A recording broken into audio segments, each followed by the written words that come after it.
আসসালামু আলাইকুম। আজকে বাসায় আসলাম। বাসায় এসে দেখি 4টা মুরগি কুচে বসে গেছে, মানে কুচে এসেছে। আমি মাকে বলছি যে মা, ডিম যতগুলো পারে সবগুলো তুমি ফ্রিজে সংরক্ষণ করো। ফ্রিজে সংরক্ষণ করছে, আর একসাথে 4টা মুরগি কুচে আসছে। এখন আমরা এই 4টা মুরগি একত্রে কুচে বসাবো। একত্রে কুচে বসালে কি কি সুবিধা হয়, আলাদা আলাদা কুচে বসালে কি কি অসুবিধায় পড়তে হয়, এ নিয়ে আলোচনা করব। আর একত্রে কুচে আপনারা কিভাবে বসাবেন সেই পদ্ধতিও আপনাদের বলবো। প্রিয় বন্ধুরা, যাদের ইনকিউবেটর না আছে, একটি ইনকিউবেটর থাকলে হয়তো 100 ডিম একত্রে বসিয়ে দেওয়া যায়, 200 ডিম একত্রে বসিয়ে দেওয়া যায়। ওই 100 ডিম একত্রে বসিয়ে দিলে একত্রে আমরা 70-80টা বাচ্চা পেয়ে থাকি। তখন এই বাচ্চাগুলোকে আমার ম্যানেজমেন্ট করা সহজ হয়, একত্রে ভ্যাকসিন দেওয়া সহজ হয়। কিন্তু যাদের ইনকিউবেটর না আছে, বা যারা ইনকিউবেটর চালাতে পারেন না, বা যাদের বাসায় বিদ্যুৎ নাই বা বিদ্যুৎ খুব প্রবলেম করে, তারা হয়তো ইনকিউবেটর চালান না, তাদের হয়তো এ ধরনের মুরগি থাকে। তো একত্রে মুরগি কিভাবে কুচে বসাবেন আমি বলি। এই ধরেন, এই যে একটা মুরগি, এই মুরগি কুচে আসছে না, এই মুরগি ডিমে আসছে আপনার 1টা তারিখে।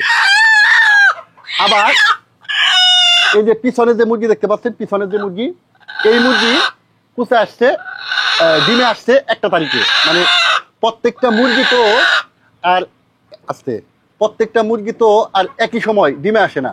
একটা আসে হয়তো 5 তারিখে, একটা আসে 10 তারিখে, একটা আসে 15 তারিখে, এরকম ভাবে ডিমে আসে। তো কুচেও তো ভিন্ন ভিন্ন টাইমে আসে।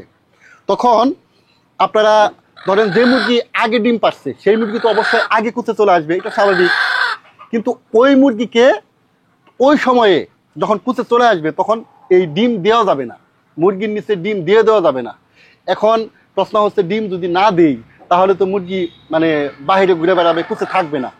আপনারা এই যে যেই ডিমগুলো খুবই ছোট ছোট ছোট ডিম, বা প্লাস্টিকের ডিম আছে, প্লাস্টিকের 3-4টা আপনারা ডিম কিনতে পাওয়া যায়, বা ছোট ছোট ডিম, এই 2-3টা দিয়ে রাখবেন, দিয়ে এভাবে কুচে বসিয়ে রাখবেন। কুচে বসিয়ে রাখলে এরা কুচে বসে থাকবে।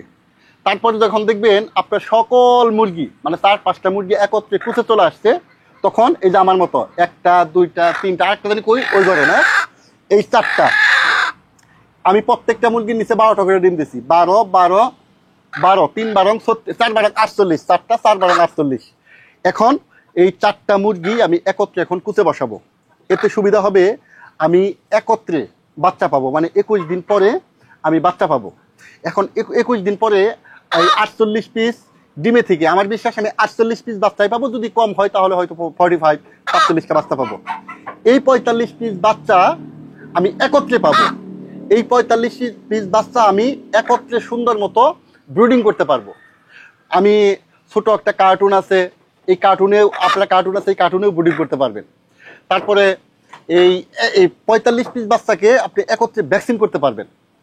আর আলাদা আলাদা যদি হয়, ধরেন এই যে একটা মুরগি, এই যে একটা মুরগি, এই মুরগি যদি আলাদা আলাদা কুচে আসে, তাহলে কিন্তু ভাই আলাদা আলাদা বাচ্চা উঠবে।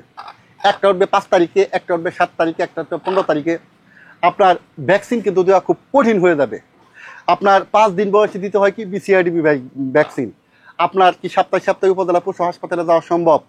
তাহলে এক্ষেত্রে যদি আমি এই মুরগিগুলোকে প্লাস্টিকের ডিম দিয়ে কুচে বসিয়ে রাখি, এবং সমস্ত মুরগি যখন একত্রে কুচে চলে আসবে, তখন প্রত্যেকটার নিচে আমি যদি এই 12টা 15টা করে ডিম আমি দিয়ে দিই, তাহলে কিন্তু আমার 4টা মুরগি আমার একত্রে কুচে বসে গেল। এক্ষেত্রে 21 দিন পরে আমি বাচ্চা পেলাম। এভাবে একটি ব্যাচ আমাদের তৈরি হবে। এই ব্যাচ আমরা একত্রে ওষুধ দিতে পারবো, একটি নির্দিষ্ট জায়গায় রাখতে পারবো, একত্রে খাবার দিতে পারবো। এক্ষেত্রে দেখবেন 2 মাস পরে আপনার 45 পিস বাচ্চা যদি সুষ্ঠু ব্যবস্থাপনা থাকে, সুন্দর ব্রুডিং থাকে, সুন্দর মতো আপনি ব্রুডিং করতে পারেন, তাহলে কিন্তু 45 পিস বাচ্চায় বেঁচে যাবে। আমাদের কিন্তু ভাই বাচ্চাগুলো মারা যায় না ভাই, আলহামদুলিল্লাহ। আমরা বাচ্চা মারা যায় না, সুন্দর ব্রুডিং ব্যবস্থাপনা আমরা করি। আমরা 2 থেকে 3 মাস পরে আমরা হাটে নিয়ে এই বাচ্চাগুলো সেল করি। এক একটা বাচ্চা 200-300 টাকা করে সেল করা যায়। আপনারা আমি দেখাই, দেখেন এই যে মুরগিগুলো দেখতে পাচ্ছেন, এই মুরগিগুলো কিন্তু আমাদের এই কুচে থেকে বাচ্চা বের করা মুরগি। এই মুরগি কিন্তু এখন দেখেন বাজারে যদি সেল করি, আমরা কত টাকা সেল করতে পারবো ভাই? অনেকেই বলেন যে মুরগি পালনের লাভ নাই, মুরগি খালি রোগ বিসুখ হয়, ঝিমায়, অসুখ হয়। ভাই, প্রত্যেকটা কাজের প্রতিবন্ধকতা তো থাকবেই। তো সেই প্রতিবন্ধকতা কিভাবে মানে করতে হয়, জয় করতে হয়, সেই বিষয়টা তো জানতে হবে। মুরগি থাকলে মুরগির রোগবালাই অবশ্যই থাকবে ভাই, তবে তবে সুন্দর একটা প্ল্যানিং থাকতে হবে ভাই, সুন্দর একটা পরিকল্পনা থাকতে হবে। এই যে একটা পরিকল্পনা নিলাম, 4টা মুরগি একত্রে কুচে বসে দিলাম, একত্রে বাচ্চা বের হবে, একত্রে বাচ্চাগুলো ব্রিডিং করব, বড় হবে, বাচ্চাগুলো 2-3 মাস পালবো, আবার এই বাচ্চাগুলো আমরা সেল করব, খরচ তো হবেই ভাই।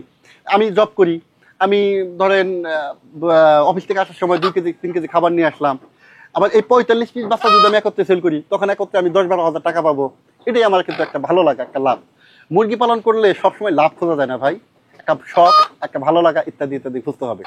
প্রিয় বন্ধুরা, তো কিভাবে আপনারা একত্রে কুচে বসাবেন বিষয়গুলো দেখানোর চেষ্টা করলাম।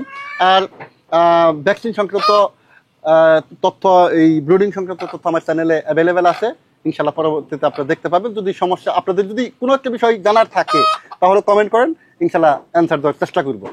সবাই ভালো থাকবেন, আল্লাহ হাফেজ।